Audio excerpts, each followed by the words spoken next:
चंद्रपूर शहरातील बसस्थानक परिसरातील एका कार्यालयातून तब्बल 6 लाखांची रोख रक्कम लंपास करणाऱ्या घरफोडी प्रकरणाचा स्थानिक गुन्हे शाखेनं अवघ्या काही दिवसांत छडा लावत आरोपीला थेट छत्तीसगडमधून अटक केली आहे.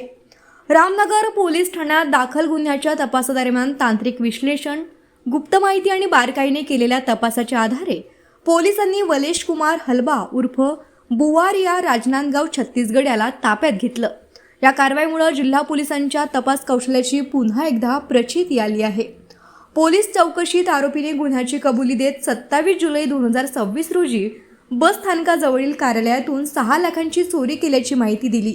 त्याच्या कबुली जबाबानंतर पंचांग सक्षम 3 लाखांची रोख रक्कम जप्त करण्यात आली असून उर्वरित रकमेचा शोध सुरू आहे. आरोपीला पुढील तपासासाठी रामनगर पोलिसांच्या ताब्यात देण्यात आलं असून चोरीतील संपूर्ण रक्कम हस्तगत करण्यासाठी तपास अधिक वेगाने सुरू आहे.